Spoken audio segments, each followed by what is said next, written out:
Hello, everyone. Welcome to the Bang on Sales Show. I'm your host, Mark Bangs, and today we have a returning guest, Jordan Rassas. How are you doing, Jordan? Yeah, good, thanks. Very good. Yourself? Good. Yeah, I'm good. I'm good. The sun's shining. It's warm. Got the fan on next to me, which is unusual for this time of year in Scotland. But yeah, I'm good. I'm good. And I'm glad to have you back because in the first conversation we had, and for anybody watching this, check it out because it was really powerful, really, really good stuff. We touched on a lot of I want to say the personal side of things. We looked at mindset, we looked at your personal story, which again I think is highly relevant for a lot of people watching this. And we talked about kind of bucketing different areas of your life and focus on success in personal, professional, physical. I don't want to spoil it, so check that out because it's really good stuff. Today we're going to look more at sales specific. And I think there's probably two kind of headline areas here. There's success as a seller and building a career as a salesperson, but also obviously you're a sales leader, Jordan. So there's the leadership side of things, and how you've built an undeniably successful team at Inenco. So I guess the question that's floating around in my mind, and maybe a good way to kick this off, I'm going to throw it over to you. You mentioned to me, basically anywhere you've worked, you've been salesperson of the year, time and time again. So I wish I could say the same, I've been close sometimes, but yeah, tell me how, like, why is that the case? What have you done? Yeah, there isn't a short answer, so I'll unpack maybe three or four key areas that I think have been critical to me, Mark. And I think the first thing and the most important thing has been my why. I'll always say to people, "What is your why?" before doing anything, and maybe your career is even more so. So, what is your why? And I've always, there's a quote. It's a Napoleon quote, and in war, the morale is to the physical what three is to one. So I believe at times I have been named as salesperson of the year or has finished as number one in terms of sales figures, but at points when I've not even been the most knowledgeable or the most powerful seller on that team. I've just been the person that wanted it the most at that moment in time. And that then filters through into pretty much everything that you do. So from the off as a salesperson, I was lucky enough to fall into an industry that I could recognize some people were earning a lot of money in, some people were having massive success in. It was a mixed bag, as all industries probably are. There were a lot of just sort of journeymen, if you will, and a lot of people that were coming and going. But I made a commitment to, okay, as a minimum, I want to work the hardest. The fact that I'm the youngest, and I think I had it magnified by falling into sales at such a young age, but falling into the selling of such big contracts at such a young age, even more so. These were talking £10 million customer spend deals, and I was in my early 20s. So I needed to make sure that to counteract the age, I was working the hardest. And going a step further, I've really reflected on that all my life. And I think when you're working the hardest in sales, I came across the study recently. It was a Harvard study, and in sales jobs, it's something like for 10% extra effort, you'll normally receive about 40% extra output. It's non-linear. The effort and the reward matrix are non-linear. And unpacking that a little bit more, I was working the hardest. What does that mean? Well, I was in the office first and I was out of the office the last, which meant that when a new lead came in, the sales manager maybe was a little bit more inclined to give me that new lead because he saw how I was working. I was spending extra time on my proposals before putting them together, adding, those steps of hoops that we have to go through, of sign off, of approval before dishing your proposal out. I'd added a few extra layers. I'd bring more people on the journey and say, look how hard I've worked on this one, and what do you reckon to this? I know I don't need a review off you, or I know I don't need your approval, but can you give me an opinion? And I think in time, one consistent comment I've always had is, bloody hell, you work hard. And that means we trust you. The leaders that were above me, they trusted me. So when big projects came up and they needed a salesperson, I'd get given that project. And the amount of times I even had it told to me that, look, there's probably someone better on the team for me to be giving this to, but I'm going to give it you and I'm going to mentor you through it a little bit because I trust you and because of how hard you work. So I think two of the big things for me was what was my why, and we unpacked all of that pretty much on that last episode. And I don't necessarily think it needs to be a trauma-based why. You know, it can absolutely be a goal. It can absolutely be a future vision of your desired state. But once you've nailed your why, I think a couple of things are then quite crucial. Working the hardest, I've always said, you know, life is a single player game. You know, it's one player. You should only really measure your results against yourself. But I think when you're looking at your effort and your input, if I was fighting on an army, I'd want to be the person swinging my sword the most. If I was running on a football pitch for a team, even if the team got mullered 12-0, I'd want to be the guy that did the most kilometers on the pitch when the manager gives everyone that rollicking at the end of the game. So similar mindset, work the hardest, and again, try it just for 4 weeks, 6 weeks, add 10% to the level that you thought you were at. And I think you'll be quite surprised just at how that 10% comes back, because it will come back in a much bigger representation than 10%, put it this way. Yeah. So yeah, they were two pretty crucial things. Yeah. So I mean, from that, I took find your why, define what that is, find that meaning, that purpose. You said, what was it? The morale to the physical is what 3 is to 1. Yeah.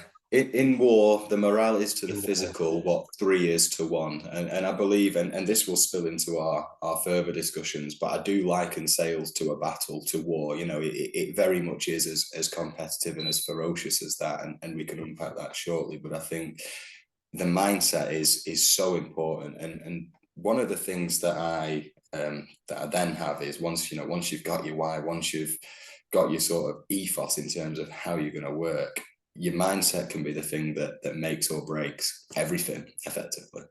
Yeah. That's really interesting to think about sales and war, or sales and a battle. It's like, yeah, because you need the kind of mental and physical acuity or acumen. You need the preparation, the strategy. You need the orchestration of resources and people, right? There's a lot of kind of parallels there. That's definitely not to demean, you know, what goes on in war, but yeah, I think definitely. So how does this kind of manifest for you these days? Because obviously you're still young, but you've made a lot of progress. A lot of this stuff has that maybe that extra 10% has paid those dividends. But what does that look like for you these days? Because obviously your role's slightly different. You're in a leadership position. Yeah. So the mindset or the core principles, I think, are still the same and will always be the same. So there's the what is your why, and I'm constantly reminding myself of my why. There's the working the hardest, and again, I'm constantly holding myself to account. And then I think there's 2 more things that are still really important. So staking your aim is really, really important. As a salesperson, you know, you've got your quota, but what do you physically want to hit at the start of the year? If everything goes right for you, what is your ideal? So once you've then stated your aim, you can then break that down into the quarters or into the months or into the activity that's needed to feed into them. And then the last thing is, what's your sort of operating system? So again, my secret weapon a lot of the time, and this in terms of how it's manifested today and how this is still apparent today, is something that I take all of my team through on a journey. So I always held myself to the equation of activity times performance times mindset. So if you want to be successful in sales as an equation, as a rule of thumb, it's activity times performance. And that whole thing is then multiplied by mindset. And what I mean by that is, you could be a really, really good salesperson, performance-wise. You know, you could be the numero uno in terms of knowledge of your specific sector. But if you aren't sharing that knowledge because you're not putting in any activity, you're not going to be successful long-term. Likewise, you could be absolutely working the hardest, you know, beating the drum, making the dials, sitting the meetings, driving up and down the country. But if you don't have that performance requirement, if you don't have that level of required performance, again, you'll have a few good months. You won't have that long-term success. And likewise with mindset, it's not going to make any of those, but it could break any of those. So for me, in terms of today, that's sort of how I run my team now. Even as a sales leader, what I say to my team is, look, this is the deal. You know, I've made the decision to give you a job. So I'm not going to hide behind the fact that I didn't think you were good enough ever. You know, not now, not in a year's time, and not even in 3 years' time if you've not sold anything. So that's not on the cards. So the deal is, you look after the activity side of things, I'm going to look after the performance side of things. And what I mean by that is if I can see week by week, month by month that you're smashing the activity, you're working hard, you're doing the right things, but something isn't clicking, then maybe it's a training issue. Maybe there's something more I can give you from a performance side of things. And that's something I really did benefit from as a youngster with a couple of really good leaders I had coming into sales at such an early stage, because they were effectively patient. They could see I was working hard, and likewise my team, they'll know that, as long as they're doing their side of the equation, I'll look after the performance. We'll work together on the mindset. And I think all of those sort of key areas now, when it came to taking over my team in the first place, I was quite, I won't lie, I had imposter syndrome. I was a young guy managing people that were older, more experienced, and in my head, maybe even better than me. So what I wanted to do with them and my way of bringing my team on board was, look, let me share with you what I did to become successful in sales for over a decade. And then you can take the bits from it that you will. And as it's turned out, they're all pretty much operating to all of that system now. And it's just become so successful. Yeah, there's two things here. The activity plus performance times mindset reminds me of the Sandler success triangle, which is behavior, attitude, and technique. And it's essentially what you've just described. You can have all the behaviors down, but if you're not executing with proper technique, then it won't be as effective, right? And vice versa as well. You can be a master of something, but if you never put it into practice, then, or your head's not in the right place, then yeah, it's not going to work.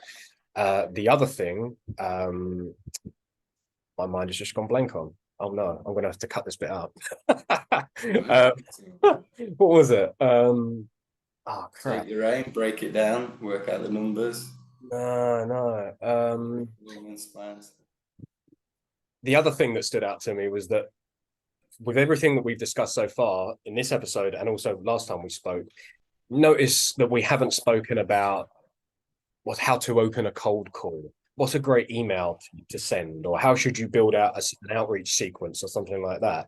Yeah. Because really, I think a lot of the stuff we're talking about today, it comes before all of that. And maybe that is that activity, performance, mindset thing. But yeah, it's just I thought it was just an interesting. We can get into that. I mean, we can go into that. I mean, my belief on it all is to believe in your product. If you believe in your product, I say in my head, it all stems from believing that you've got. Imagine you just saw what you saw with COVID, right? Imagine if you opened a kitchen drawer in the middle of COVID and you had the vaccine when the world was scrambling for the vaccine. You wouldn't sit on that vaccine, and you certainly wouldn't feel bad about ringing anyone up about it. And you definitely wouldn't feel bad about presenting it on a nationwide stage, because you'd be about to change the world, man, with that thing that you'd found. And I believe in sales, going back to that motivation thing. If you truly believe in your product, as much as you believe in maybe a vaccine that could cure all of the world's illnesses that you just found, then you'd make it your mission to ring everyone that was applicable to. You'd make it your absolute mission. You'd be ringing 100 people. And I think the biggest thing that holds people back in cold calling is themselves. I think there's a voice inside everyone's head that at some point says, you're annoying this person. They don't need that product. They don't need you ringing them right now. That, all sorts of weird voices that will pop up and come up with scenarios. You'll get into your own head. Them voices wouldn't pop into your head if you were, like I said, giving someone who was dying of something the cure. So in my head, you believe in that product truthfully enough. And part of sales success might be going on a journey to truly believe in your product. Part of my success within Inenco and within the organizations that I've worked at is looking at the horror stories of when things go wrong with our competition. And that isn't so that I can slag my competition off. I'll never, ever do that. Ever. You can slag your competition off, or you can do that in a way by just through passion in your own product, and that will ring true in your voice. That will ring true in your heart, in your actions, in everything that you do. And I'll never say a bad word about my competition. And some of my competition might even be doing great things, but by looking at the horror stories that can go wrong with them, that then reinforces my belief that actually, no, I have got something that can help this person. I am entitled to tell them about it, and I've got a duty of care almost to get this heard. I almost treat it as if I say to my cold callers, you've got a duty of care treat this product as if you've got a duty of care to that person that's on the end of the phone. And if they don't want it and if they're refusing it, then you can lead a horse to water. Don't feel upset about it. Just try and take it somewhere else. And yeah. Yeah, and I think having that approach as well, it creates a kind of differentiated experience for the buyer, for the customer as well. Going that, like what you were saying, going that extra mile, whether it's a proposal or preparing for a conversation, bringing in other resources for internally within the business. I don't know if you've ever read the Challenger Sale, but it talks about there's a lot of surveys they did of B2B buyers, all different levels of stakeholder across different organizations. And what they found that the single biggest thing or that stood out, or a differentiator that the buyers look for or value, isn't price or features. It's actually the experience of doing business with you. So yeah, absolutely. If you're coming into it with that kind of, that positivity and that passion, not mugging off the competition or whatever it may be, but you got to become a resource for your prospect. That's what I say. Everyone's got a mission. Everyone's on a mission. So even that prospect you're speaking for, I mean, in my industry, I don't know what most people's industries work, but we typically work on a 5-year contract length. Now, you're kidding yourself if you think that prospect is buying the 5-year end result, because how many people have even got being in the same job in 5 years' time as one of their goals? Actually, what your prospect might be buying, as you've said, is the experience. Is it not going wrong in the next 6 months? Is it a promotion that I might be getting in the next 6 months? And once you've understood what someone's buying, and I always say, someone buys a lawnmower, they're not buying freshly cut grass. They might be buying, stopping the family moaning at them. They might be buying a better lawnmower than next door. I read something that 1 in 100 people have a ride-on lawnmower as a life goal. So some people might be buying a life goal when they buy a lawnmower. So same thing with your prospects. Find out what it is they're actually buying. It's not your product. You think it is. It's not your product. It's something that your product gives them or takes away. And then build the buying experience around that. Become a resource for them. If they're buying something not blowing up in the face, then absolutely let your knowledge shine through. Let yourself become a beacon. And if you don't have that knowledge, go and get it. Like, you owe it to yourself to go and get it and to put yourself in that position. If it's something going right for your client, or if it's just a speedy sale for your customer, then again, make your attitude reflect that, make your approach reflect that for your customer. But you've always got to find out the why. Yeah, is this something that comes that sort of develops and matures over time as well? As you because you can have your why, but I'm thinking about maybe younger people that are coming into this, or maybe only a couple of years into their career, and yes, they believe in what they're doing. They may not be necessarily shy or painfully introverted, but I don't know. I've just found, for me, it has taken time to kind of elevate that level of conversation that I'm able to have, regardless of who I'm talking to. I don't know. Maybe it just comes with that kind of commercial acumen that you build over time. Life experience. So I always say it's almost like an extension of discovery, finding out someone's why. And it's a lot easier to open up a customer from a discovery perspective once they've got the respect of you as an industry expert. So I noticed this very early on. I noticed that the 45-year-olds on the sales team when I was 20 were getting into deeper conversations about people's whys, because my prospects weren't necessarily taking me seriously enough to talk to me about life and what their goals were, and even the wider business, maybe. So what I did, again, I studied it, and I was like, do you know what? Nah, I've got a what would you say? I've got a remedy to this. I said, I'm going to become the number one industry expert. I'm going to learn everything there is to learn, so that, and I know that every time I start a meeting with a prospect, they see that I'm young, they see that I've got no life experience. If I start my meeting with my discovery, then they're just going to not tell me anything, and I always I give my sales team the egg test. I always say to my sales team, if you want an example of this, open up your next meeting and ask your prospect how he likes his eggs, and he'll just shut his laptop and say, that's unprofessional, you're a weirdo, get away.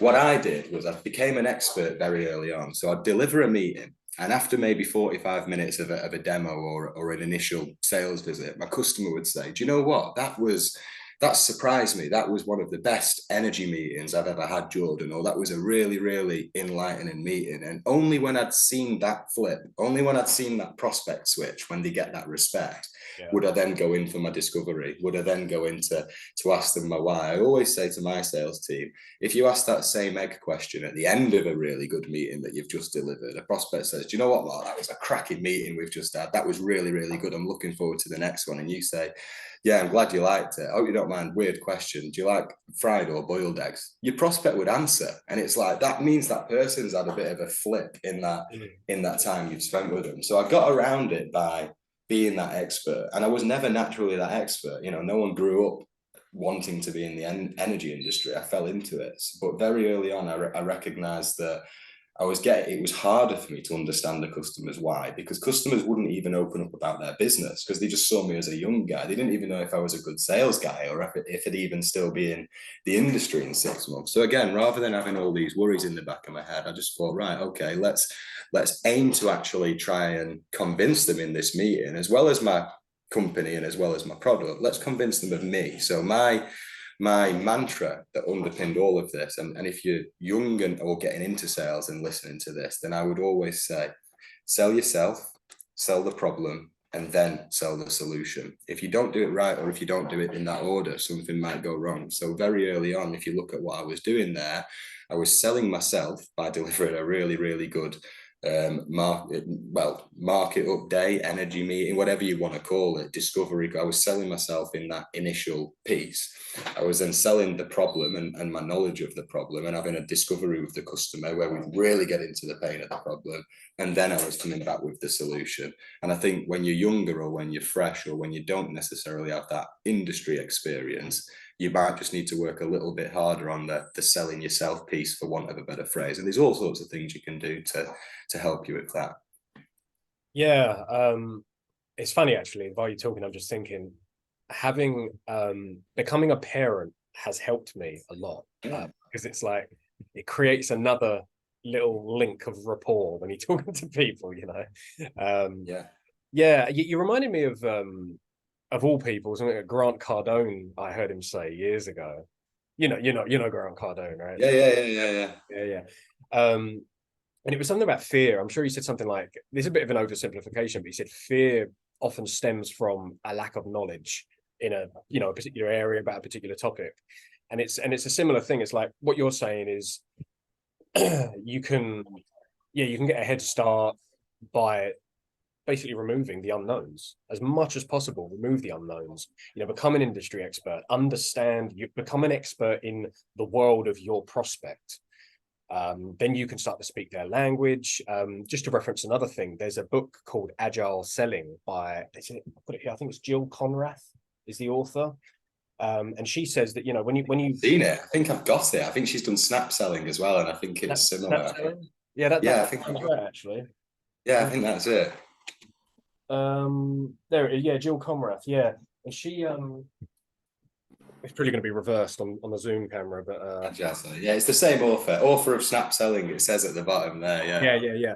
So she talks about if you're new into a company, an industry, whatever it is, your goal in the first, I don't know if it's 30 days, 60 days, whatever it is, but it shouldn't be to necessarily book a load of meetings, start trying to close business and build pipeline. Yes, that's good, but really it's about building what she calls situational credibility. Can you at least hold a conversation with your target prospect or persona that you're going after?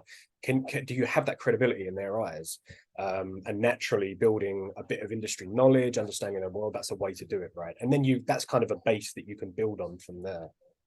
Would you agree? Aristotle's persuasion triangle, ethos, right. Pathos, logos. You've got to establish the credibility, and this is thousands of years old. If you want to persuade people with your speech, these three things are really important. You need to establish your own credibility, absolutely vital to establish your own credibility. And I think that emphasizes that point that we were just making there. And that can be harder for some people than others, but it's still a crucial part. And some people are blessed by being at a point where that comes a little bit easier. some people might have to work at that, but keep working at it, and you'll realize how important that is. So there's the credibility piece. Then you need the emotion of the buyer. So you need to actually understand, as we keep saying, what is it they're buying. I did an exercise with my sales team yesterday, with two of my team. I said, sell me this imaginary tub of hair gel. And you're not allowed to tell me any lies. You just have to talk to me about it. And they started asking me some questions. You know, do you gel your hair currently? Why do you gel your hair? What do you feel? And then I said, okay, I've got a bald head. Now sell me the hair gel. And again, one of the people that I put through that was 21 years old himself. And I'm sat there with my bald head and I'm saying, now sell me that hair gel. And for a minute he was gazumped. He was like, well, I'm going to sell a guy no hair some hair gel. And then he said, well, would you have any children? Yeah, I've got 2 boys. And do they have hair? Yeah, they do. They love their hair. They're changing their hairstyles every day. And before you know it, I was watching a guy find a why. So again, you need to find the why and establish the emotion. And the third thing is just provide the logic, right? You know who I am and you know I'm credible. You know I've got a really good understanding of your situation and the emotion around it. So the third and final thing is the logical way forward, which, you know, that's the last piece of the Aristotle persuasion triangle, if you will. Yeah, and it's like, you know, we buy on emotion and justify with logic, right? Yeah, absolutely. Yeah. Nice. So I'm just thinking maybe with the final section of this, we could talk a little bit about the leadership stuff. You came into, my understanding is, correct me if I'm wrong, you came into Inenco Group in like a year of taking over a team. You grew that team. I think it was running about $500,000. You've taken it to about 2.5 million. Was that in your first year? I mean, yeah, I'm kind of butchering about 10 months. Yeah. No, it was. I mean, it has been phenomenal growth, and then the plan is to grow by 100% again this year, which we're well on track to doing with above 5 million, and then to go again into a 7-figure year next year. And I think what's equally, I don't want to say impressive myself, but genuinely, even if I was an outsider, is I've grown that team, or we've grown that team as a unit from 3 of us to 13 in total. You know, I've got more direct reports than anyone in the business. It's ironically the number 1 team within the business in terms of staff engagement, staff satisfaction, and the distribution of numbers across that team is almost bang on even. You know, when you look at the 6 appointment bookers, they pretty much getting the same amount of appointments, the same amount of sales across them all. When you look at my consultants, there isn't one person holding everyone else up. You know, there's consistent. The amount of times now I'm forecasting an exact split between the 5 consultants that I manage in terms of my month by month forecast. It's pretty much unheard of. So I think things are going right here. So I think for me, again, when I took over the team, it was, I've always been successful in energy. I've always been the young, successful guy that was good at selling. But if I'm honest, I've always been the nightmare to manage, the maverick, the rogue salesperson in terms of, you know, he'll do it how he wants. And I think the what would you say, the biggest doubt ahead of Inenco putting me in this role was, how is this person going to respond? And again, it's taught me so much, because for me, by being the worst, hardest person ever to manage, that made me one of the best people to put in charge of the team, because that's the person I'm imagining myself managing a lot of the time. So, and actually that person doesn't exist, or I've not seen him yet in my team, because my team are a lot more easy to manage. But for me, I think 2 or 3 things are crucial, because when I talk about my team, it's not been easy, or as you can imagine, it's not easy to recruit and to grow a team of winners as well. You know, the team that we've recruited, we've taken people that were you know, salesperson of the year 14 years in a row with our number 1 competitor, that have then come over the fence to work with us and join a business that on the surface it's new business sales figures. We're nowhere near that old competitor. They've now leapfrogged it. But I think the 2 or 3 key things for me were to, if you're a leader of a sales team, create a goal. So the first thing is to establish what your goal is, and it needs to be a 3 or a 5-year plan. If you're trying to lead a team and motivate your team with a 1-year plan, it's not going to work. It really isn't, because there's too much that goes on in life outside of 12 months. A lot more. You might be thinking about 12 months, but 12 months, if all you've got is a 12-month plan, what happens if you're 9 months into the year? That means all you've got is a 3-month plan. So for me, what I do straight away when I took over the team, I established a 3-year goal. Within 3 years, we'll be doing £10 million a year in new business with 150k average order value. That's what we'll be doing, and we'll have 20 people in the team. And I shared that goal with the team right from the off. I established what that goal was and I shared it. And I think this is really important. Leaders often ask me, do you share your goal? Do you share your vision with the team? Absolutely. Number one, most important thing. If you're leading a team of soldiers into battle and the year is 1000 AD and all they've got is swords in their hand, you need to tell them what they're fighting for, and you need to tell them why they're doing it and what the expected result is and what the end goal is. If you don't have any of that, then it's not going to work. Oliver Cromwell proved that. He had leagues of men that didn't necessarily have the motivation or the thought in end picture, until he eventually said, actually, no, I'm not recruiting people into my army until they've seen my 3-year goal and until I've seen that they're aligned to that goal. So share that goal with your team. What you can then do, well, once you've created that goal, not just your team, you need to convince 3 people and get them on board. The first one is yourself. Once you've established that 3-year plan, I want to do this by year 3, which means by year 2, I want to do this, and my year 1 target is this. You need to seriously sit down and convince yourself and your direct sort of family around that goal. What's it going to mean if you aim for this? What's it going to mean in your day-to-day life? Once you're convinced and once you think, right, that's my goal, I'm going to nail it, you then need to take your superiors on the journey. So as a leader, unless you own the business, and you might need to convince the bank, you might need to convince someone, but sit down with your director, your leader, whoever that might be, and say, this is my 3-year plan. So again, sometimes I'll be doing something, Mr. Manager, you might think, why is Jordan doing that? Well, it's because it's channeling into my 2 or my 3-year plan. Once your superiors are convinced about the goal as well, that can make things a lot easier. They can make obstacles disappear in a heartbeat, and they can open up doors that would never have opened. So getting your superiors on board in that 3-year goal is imperative. And then finally, share it with your team. Get your team beating as one giant organism. I say to my team, we're all just hands, legs and a mouth of the same animal, effectively. Without you guys on the phones, we're a warrior with no legs. Without you guys in front of customers, we're a warrior with no arms. And without me and even the support function we've got in the coordination support that we've got, we wouldn't have the head. So it's like we all need to be bought into this goal. We all need to be moving in the same direction. I think once you've got that, you can turn it into a bit of a crusade. I think this is really important. My mantra is turn it into a crusade. We've got this 3-year plan. This is what we're going to do. This is why we're going to do it. As a sales leader or as a human, you work better if you've got some enemies. I always say humans need enemies.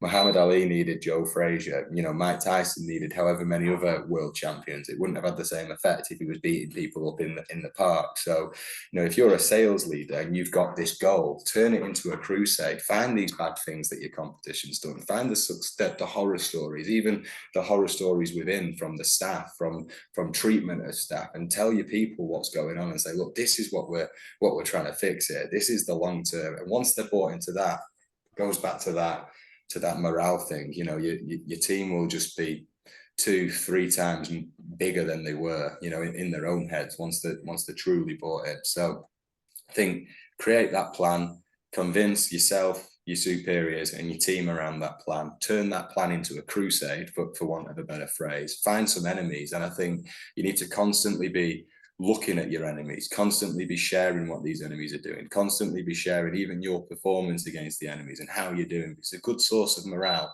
And then, I think they're the sort of key criteria that I'll always employ with any of my teams, whatever it would be. And then I think what's really, really, really times 100 important is to remember that when you're running a sales team, I say sales are the athletes of the corporate world. Sales are also the hunters of the old medieval villages. We were the weirdos that would have been told, go out for 2 weeks and don't come back unless you've got a deer that we can all eat. So I always say, remember that each of your salespeople is unique. They've all got individual goals. They've all got individual styles. They've all got individual ways of working. part of being a successful sales leader, I've realized, is to pay as much attention to your staff as you would have done to your prospects when you were one of them. And what I mean by that is, again, I study Napoleon, I study Caesar. These men could list the names of thousands of the generals and their families. I see sales leaders now who wouldn't even be able to tell you the children's names of people on their team. And it's like, that's not a sales leader, because how are you going to motivate that person? How does that person know that you're truly on board, know that you're truly actually fighting for the same thing? So again, for me, if you're a sales leader, do not underestimate the power of getting to know your people, getting to know what makes them tick, getting to know what they're running away from, you know, what they don't like as well. And again, you can help create a really unique world for that person, and you can yourself become what you needed or what you would need if you were in that position.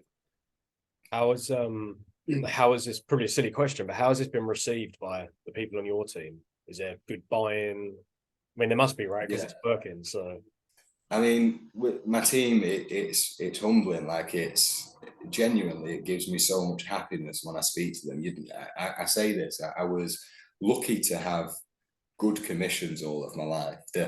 The feedback I'm getting from my team and the impact I'm seeing this have on them is worth more to me than any commission check I've ever had, because I'm seeing a team of people who, for various different reasons and at various different stages, you know, I must stress my team's so diverse. I've got people in their very, very early 20s who this is maybe one of their first jobs. And I've got people in the 50s who've been doing this for 20, 30 years. And the feedback from them all is basically what keeps me doing this, and what makes me want to even share it, because we've never had anything like this. You know, we've never had a manager who works like this, who operates like this. And actually, I think I owe it to managers to maybe try and get their teams in this position, because I think my team are happy. You know, I think my team genuinely are happy. I see it in their you know, what it would take for them to leave me. You know, we have a laugh and a joke. We added up the job offers that my team have got over the last 12 months, and it was over £1 million worth of salary increases that 12 people had been offered in 10 months' time. yeah. And not one of them had even entertained a conversation other than popping it on the spreadsheet, just so that we could have a little laugh as the people that were laughing at us 2 years ago were now offering us jobs. And I think that kind of mentality is unheard of. Recruitment consultants message my team, and my team go, do you know who we work for and what team we're in? And the recruitment consultants will literally go, yeah, sorry, we just thought we'd give it a go. Yeah, fair enough. And it's like that for me. It's just it's an absolute the old Richard Branson quote, which is treat your team so well, make them so good that they could leave, and then treat them so well that they never would. You know, I truly say to my team, I want to build a kingdom that's worth it for you guys. If ever it's not worth it, and if ever it's not right, I would tell you this. And you don't need to go looking for a job. I'll give you that reference. I will, and again, I'll address that beast. I'll say I'll make you a one pager, and I'll send it with a letter to 4 of the biggest competitors if I think that there's something better for you. Because I also think it's my job to be on my toes and make sure that I don't get sideswiped by someone leaving at, you know, midweek because they've got a job offer and I didn't know anything about it. So again, I think, short answer to your question, the team seem to love it. And that's something that I'm constantly aware of. I tell my team, you know, even if we have bad conversations sometimes, you know, as a sales leader with an immensely passionate and an immensely competitive team, which I wouldn't change for the world. Sometimes I have to have hard, awkward, you know, nasty conversations, for want of a better phrase, with them. After those conversations, I'll reflect on how I've composed myself. And then you know what I'll do is I'll ring the salesperson back up and I'll say, look, it's been 3 or 4 hours since we had that conversation. I just wanted to ask you genuinely, because you know I'm a young manager and I'm really trying to just be the best here. Like, is there anything, now you've had time to think about it, is there anything I could have done differently? You know why I've made the decision I've made, but could I have delivered it differently? Could I have, how do you feel now? Like, genuinely, because I would feel probably pissed off, and I can't really do much about it, but how do you feel? And again, I'll have those conversations. I'll say to my team, I'm not going anywhere in the short term anyway. So just tell me, you know, if there's something I can do better, tell me. And likewise, they'll just tell me constantly, no. And I think, but that being open and asking for the feedback up front, it just creates a totally different environment. Yeah. Don't be a starling. And be a starling. Yeah, don't be a Stalin, a Stalin in Russia. That's what I always say. You know, you don't Oh, want to be a I thought you meant the dictator. bird. No. Don't be a dictator. That's what I always say. You don't want a team that's scared of you. You want a team that wants to talk to you, that trusts you. The parachute regiment. You know, for anyone who's listening that's ever known anyone in the military, they're famous for how much the corporals will beast the team. But the thing the team love more than anything is when they're in battle and they look around and see that corporal stood there next to them as one of them. It's one of the most fiercely motivating things you can have. Yeah. And similar. Wow, Jordan, you know, you got my brain going in all these directions, and I want to say add to what you've just said, but I think I'll leave it there. Is there anything else that you know, you want to shout about? Anything you think we've missed, or you want to talk about generally? No, to be honest, I think just happy to unpack any more of that with anyone really. But I think the key thing is just establish your why, you know, whether it's day one of sales or whether you're running a team of 12 people 12 years down the line. Establish what your why and what your why is, and then just do all those things that I mentioned. They work so well for me. And absolutely. I think that the last thing is the belief. You know, you've got to believe. The thing that underpins all of this is self-belief. And in sales, you're convincing someone to spend money just with your words and your actions effectively. And I think you've got to believe in yourself. A final quote, if you will be the more life trickles out of men through thought alone than through a gaping wound. And that was a Thomas Hardy quote. And I think in sales, I've seen this so many times. I've seen people calculate their next loss before they've even picked up the phone to that company, or before they've even set that goal of I want to be a sales leader by the time I'm 30. So more life trickles out of men through thought than through a gaping wound. So stop thinking yourself out of it. Start thinking yourself into it and go from there. Bravo. No, that's really good. Thanks, Jordan. Perfect. Yeah, brilliant. Where can people find you? LinkedIn's the best way at this stage. I am in the process of setting up a few different platforms and a few different contact methods, but at this stage, LinkedIn is the best and the only way for now. Cool. Anything work-wise, commercially that you're working on that you'd like to talk about, promote? Anything with Inenco or elsewhere? To be honest, we've got an absolutely jam-packed schedule over the next 3 months leading up to Christmas. You know, we're in the energy industry, so typically our clients are large energy users, and the energy industry has been very, very public, as you can imagine, over the last 12, 18 months with the goings on. So over the next 3 months, I'm speaking at a lot of events around, you know, how might a large user buy energy correctly? How might they then work towards net zero and energy efficiency? So again, the full list of events, if anyone's interested in what I actually do on the day-to-day and wants to pop along to see any of that, the full list of events is on there. But I would say stay peeled on the LinkedIn, because things are coming, and I'm going to be announcing quite a bit in due course around what I'm going to be launching imminently. Yeah, and I mean, I really like the stuff that you post generally about self-development. I know you've been doing a bit of traveling recently, so some nice pics there as well. So yeah, anyone listening to this, do connect with Jordan, because you post some good stuff, and it's actually a little bit I want to say completely unique, but it's fresh for LinkedIn. I'm trying to make it different. That's probably one of my biggest goals in the short term at the minute, is giving people very, very easy access through a LinkedIn platform to all of these lessons. And I'm trying in my head to post one every single day now. There will be days where I'll fall short, so don't give me too much chaos for that, let's say. But yeah, no, I'm really trying to make that a useful resource for people. Yeah. I need, you made me think I need to be more consistent with posting clips from these episodes, you know. Yeah. I'll hold yourself to account, Mark. You know what you need to do. I think I just need someone to do it for me, because you know. Yeah. I always say that. Yeah, outsource what you can as well. That can be the thing in sales, because salespeople have got such big minds. We're procrastinators, and there's always another thing that will pop up. So another good thing in sales is automate and outsource whatever you can. Yeah. I'm a seller, not a marketer. What can I say, you know? But there you go. Cool. Yeah, thanks, Jordan. Look, really enjoyed this one. Hopefully we'll do it again soon. But yeah, check out Jordan's stuff on LinkedIn. This episode will be going up. Well, you'll have listened to it. So anyway, I'm talking. It's been a long week, but yeah, really good episode. Thanks, Jordan. Cheers. Cheers. Thanks. Yeah. Bye-bye.